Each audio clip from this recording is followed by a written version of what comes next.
أعوذ بالله من الشيطان الرجيم. بسم الله الرحمن الرحيم. الحمد لله الذي أنزل على عبده الكتاب ولم يجعل له عوجا قيما لينذر بأسا شديدا من لدنه ويبشر المؤمنين الذين يعملون الصالحات أن لهم أجرا حسنا ماكثين فيه أبدا وينذر الذين قالوا اتخذ الله ولدا ما لهم به من علم ولا لآبائهم كبرت كلمة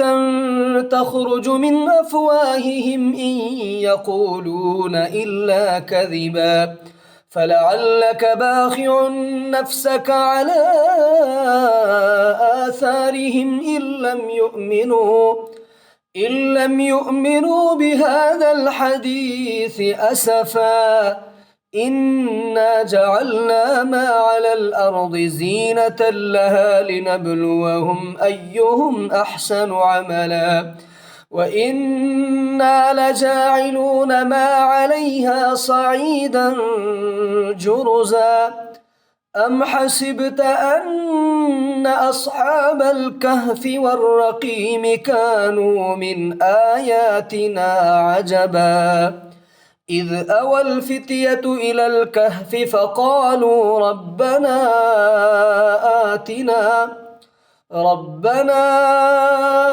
آتنا من لدنك رحمة وهيئ لنا من أمرنا رشدا فضربنا على آذانهم في الكهف سنين عددا ثم بعثناهم لنعلم أي الحزبين أحصى لما لبثوا أمدا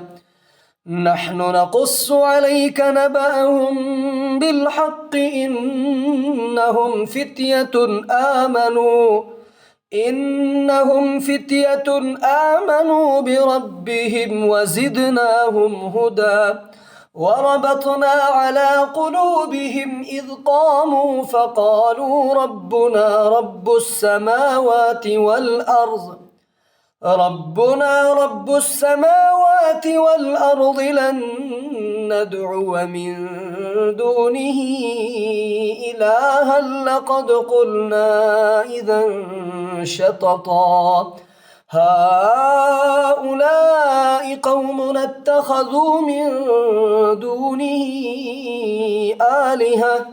لولا يأتون عليهم بسلطان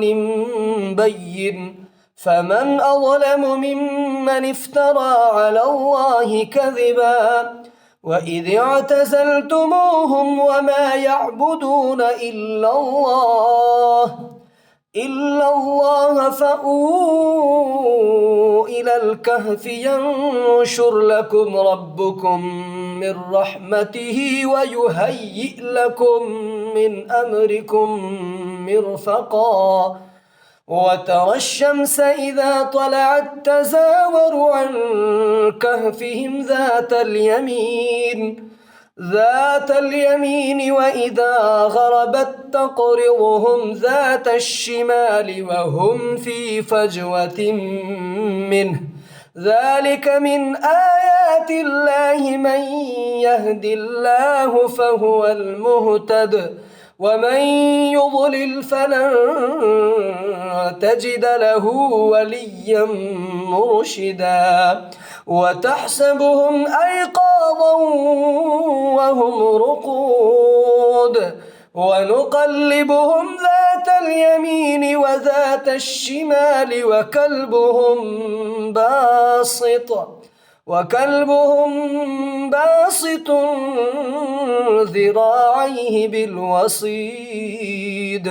لو اطلعت عليهم لوليت منهم فرارا ولملئت منهم رعبا وكذلك بعثناهم ليتساءلوا بينهم قال قائل منهم كم لبثتم قالوا لبثنا يوما أو بعض يوم قالوا ربكم أعلم بما لبثتم فابعثوا أحدكم بورقكم هذه إلى المدينة فلينظر أيها أزكى طعاما فليأتكم برزق منه وليتلطف ولا يشعرن بكم أحدا إنهم إن يظهروا عليكم يرجموكم أو يعيدوكم في ملتهم ولن تفلحوا إذا أبدا وكذلك أعثرنا عليهم ليعلموا أن وعد الله حق وأن الساعة لا ريب فيها إذ يتنازعون بينهم أمرهم فقالوا ابنوا عليهم بنيانا ربهم أعلم بهم قال الذين غلبوا على أمرهم لنتخذن عليهم مسجدا سيقولون ثلاثة رابعهم كلبهم ويقولون خمسة سادسهم كلبهم رجما بالغيب ويقولون سبعة وثامنهم كلبهم قل ربي أعلم بعدتهم ما يعلمهم إلا قليل فلا تمار فيهم إلا مراء ظاهرا ولا تستفت فيهم منهم أحدا ولا تقولن لشيء إني فاعل ذلك غدا إلا أن يشاء الله واذكر ربك إذا نسيت وقل عسى أن يهديني ربي لأقرب من هذا رشدا ولبثوا في كهفهم 300 سنين وازدادوا 9 قل الله أعلم بما لبثوا له غيب السماوات والأرض أبصر به وأسمع ما لهم من دونه من ولي ولا يشرك في حكمه أحدا واتل ما أوحي إليك من كتاب ربك لا مبدل لكلماته ولن تجد من دونه ملتحدا واصبر نفسك مع الذين يدعون ربهم بالغداة والعشي يريدون وجهه ولا تعد عيناك عنهم تريد زينة الحياة الدنيا ولا تطع من أغفلنا قلبه عن ذكرنا واتبع هواه وكان أمره فرطا وقل الحق من ربكم فمن شاء فليؤمن ومن شاء فليكفر إنا أعتدنا للظالمين نارا أحاط بهم سرادقها وإن يستغيثوا يغاثوا بماء كالمهل يشوي الوجوه بئس الشراب وساءت مرتفقا إن الذين آمنوا وعملوا الصالحات إنا لا نضيع أجر من أحسن عملا أولئك لهم جنات عدن تجري من تحتهم الأنهار يحلون فيها من أسابر من ذهب ويلبسون ثيابا خضرا من سندس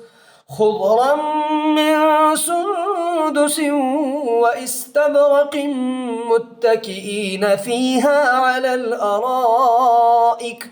نعم الثواب وحسنت مرتفقا واضرب لهم مثل الرجلين جعلنا لأحدهما جنتين من أعناب وحففناهما بنخل وجعلنا بينهما زرعا كلتا الجنتين آتت أكلها ولم تظلم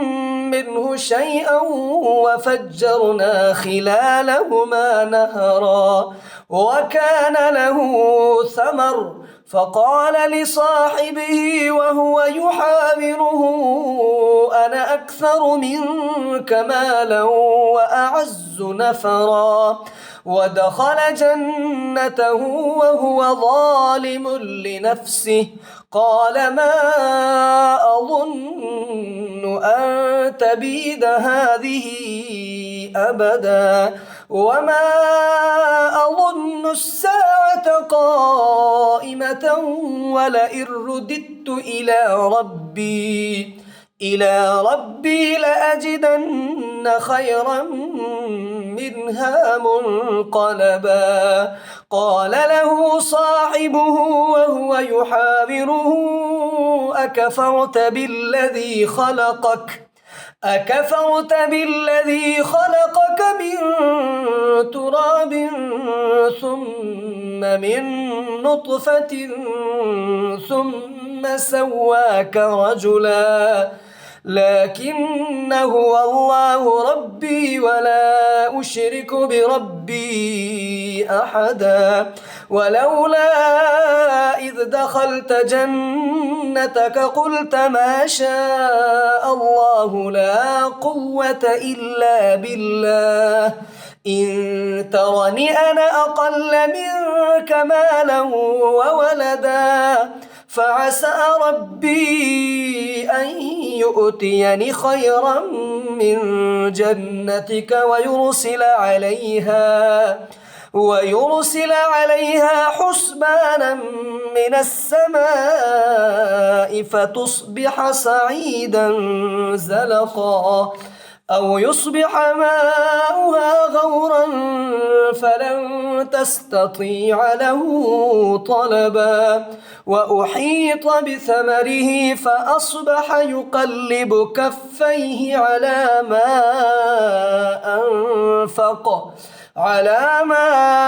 أنفق فيها وهي خاوية على عروشها ويقول يا ليتني لم أشرك بربي أحدا ولم تكن له فئة ينصرونه من دون الله وما كان منتصرا هنالك الولاية لله الحق هو خير ثوابا وخير عقبا واضرب لهم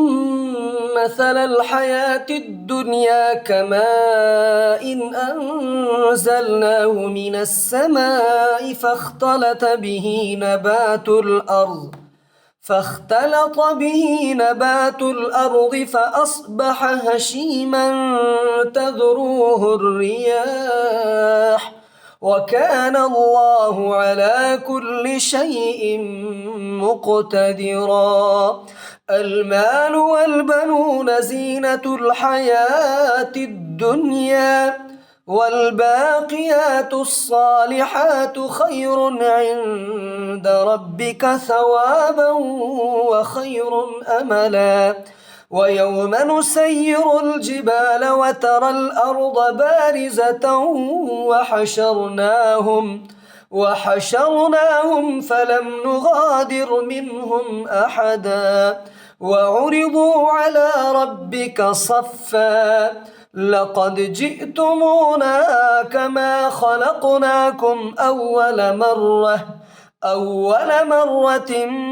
بل زعمتم أن لن نجعل لكم موعدا. ووضع الكتاب فترى المجرمين مشفقين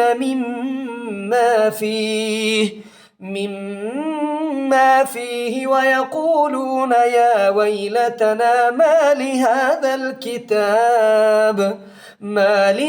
الكتاب لا يغادر صغيرة ولا كبيرة إلا أحصاها ووجدوا ما عملوا حاضرا ولا يظلم ربك أحدا. وإذ قلنا للملائكة اسجدوا لآدم فسجدوا إلا إبليس كان من الجن ففسق عن أمر ربه أفتتخذونه وذريته أولياء من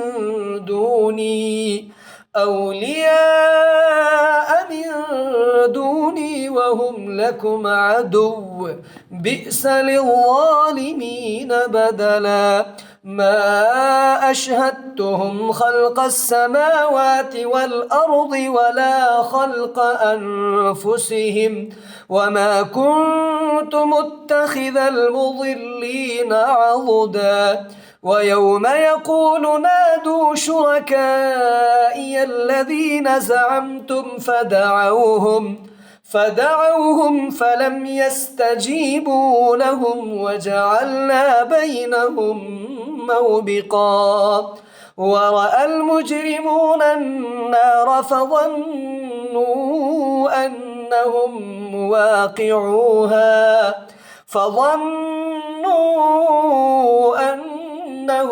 مواقعوها ولم يجدوا عنها مصرفا. ولقد صرفنا في هذا القرآن للناس من كل مثل وكان الإنسان أكثر شيء جدلا. وما منع الناس أن يؤمنوا إذ جاءهم الهدى ويستغفروا ربهم إلا أن تأتيهم سنة الأولين أو يأتيهم العذاب قبلا. وما نرسل المرسلين إلا مبشرين ومنذرين ويجادل الذين كفروا بالباطل ليدحضوا به الحق واتخذوا آياتي وما أنذروا هزوا. ومن أظلم ممن ذكر بآيات ربه فأعرض عنها ونسي ما قدمت يداه إنا جعلنا على قلوبهم أكنة أن يفقهوه وفي آذانهم وقرا وإن تدعهم إلى الهدى فلن يهتدوا إذا أبدا. وربك الغفور ذو الرحمة لو يؤاخذهم بما كسبوا لعجل لهم العذاب بل لهم موعد لن يجدوا من دونه موئلا وتلك القرى أهلكناهم لما ظلموا وجعلنا لمهلكهم موعدا وإذ قال موسى لفتاه لا أبرح حتى أبلغ مجمع البحرين أو أمضي حقبا فلما بلغا مجمع بينهما نسيا حوتهما فاتخذ سبيله في البحر سربا فلما جاوزا قال لفتاه آتنا غداءنا لقد لقينا من سفرنا هذا نصبا قال أرأيت إذ أوينا إلى الصخرة فإني نسيت الحوت وما أنسانيه إلا الشيطان أن أذكره واتخذ سبيله في البحر عجبا قال ذلك ما كنا نبغي فارتدا على آثارهما قصصا فوجدا عبدا من عبادنا آتيناه رحمة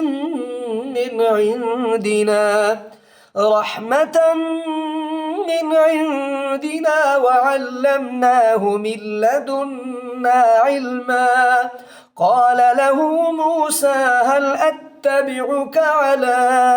أن تعلمني مما علمت رشدا قال إنك لن تستطيع معي صبرا وكيف تصبر على ما لم تحط به خبرا قال ستجدني إن شاء الله صابرا ولا أعصي لك أمرا قال فإن اتبعتني فلا تسألني عن شيء حتى أحدث لك منه ذكرا فانطلقا حتى إذا ركبا في السفينة خرقها قال أخرقتها لتغرق أهلها لقد جئت شيئا إمرا قال ألم أقل إنك لن تستطيع معي صبرا قال لا تؤاخذني بما نسيت ولا ترهقني من أمري عسرا فانطلقا حتى إذا لقيا غلاما فقتله قال أقتلت نفسا زكية بغير نفس لقد جئت شيئا نكرا قال ألم أقل لك إنك لن تستطيع معي صبرا قال إن سألتك عن شيء بعدها فلا تصاحبني قد بلغت من لدني عذرا فانطلقا حتى إذا أتيا أهل قرية استطعما أهلها فأبوا أن يضيفوهما فوجدا فيها جدارا يريد أن ينقض فأقامه قال لو شئت لاتخذت عليه أجرا قال هذا فراق بيني وبينك سأنبئك بتأويل ما لم تستطع عليه صبرا أما السفينة فكانت لمساكين يعملون في البحر فأردت أن أعيبها وكان وراءهم ملك يأخذ كل سفينة غصبا وأما الغلام فكان أبواه مؤمنين فخشينا أن يرهقهما طغيانا وكفرا فأردنا أن يبدلهما ربهما خيرا منه زكاة وأقرب رحما وأما الجدار فكان لغلامين يتيمين في المدينة وكان تحته كنز لهما وكان أبوهما صالحا فأراد ربك أن يبلغا أشدهما ويستخرجا كنزهما رحمة من ربك وما فعلته عن أمري ذلك تأويل ما لم تسطع عليه صبرا ويسألونك عن ذي القرنين قل سأتلو عليكم منه ذكرا إنا مكنا له في الأرض وآتيناه من كل شيء سببا فأتبع سببا حتى إذا بلغ مغرب الشمس وجدها تغرب في عين حمئة ووجد عندها قوما قلنا يا ذا القرنين إما أن تعذب وإما أن تتخذ فيهم حسنا قال أما من ظلم فسوف نعذبه ثم يرد إلى ربه فيعذبه عذابا نكرا وأما من آمن وعمل صالحا فله جزاء الحسنى وسنقول له من أمرنا يسرا ثم أتبع سببا حتى إذا بلغ مطلع الشمس وجدها تطلع على قوم لم نجعل لهم من دونها سترا كذلك وقد أحطنا بما لديه خبرا ثم أتبع سببا حتى إذا بلغ بين السدين وجد من دونهما قوما لا يكادون يفقهون قولا قالوا يا ذا القرنين إن يأجوج ومأجوج مفسدون في الأرض فهل نجعل لك خرجا على أن تجعل بيننا وبينهم سدا قال ما مكني فيه ربي خير فأعينوني بقوة أجعل بينكم وبينهم ردما آتوني زبر الحديد حتى إذا ساوى بين الصدفين قال انفخوا حتى إذا جعله نارا قال آتوني أفرغ عليه قطرا فما استطاعوا أن يظهروه وما استطاعوا له نقبا قال هذا رحمة من ربي فإذا جاء وعد ربي جعله دكا وكان وعد ربي حقا حقا وتركنا بعضهم يومئذ يموج في بعض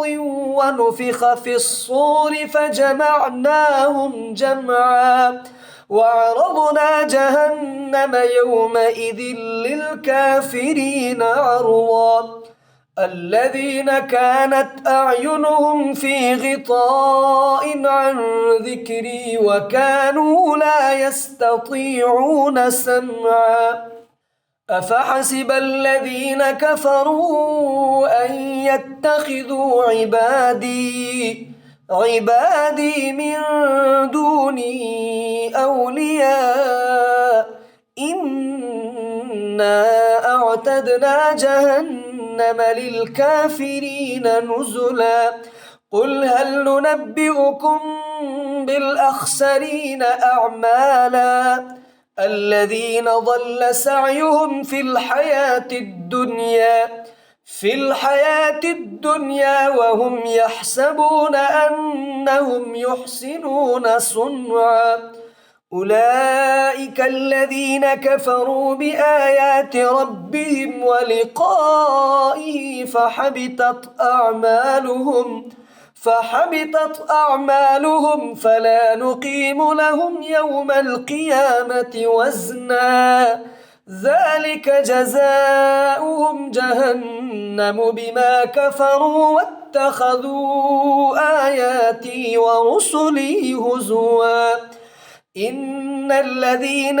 آمنوا وعملوا الصالحات كانت لهم جنات الفردوس نزلا خالدين فيها لا يبغون عنها حولا قل لو كان البحر مدادا لكلمات ربي لنفد البحر قبل أن تنفد كلمات ربي ولو جئنا بمثله مددا قل إنما أنا بشر مثلكم يوحى إلي أنما إلهكم إله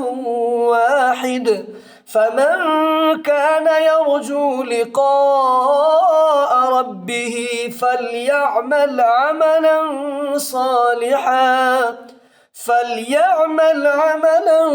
صالحا ولا يشرك بعبادة ربه أحدا.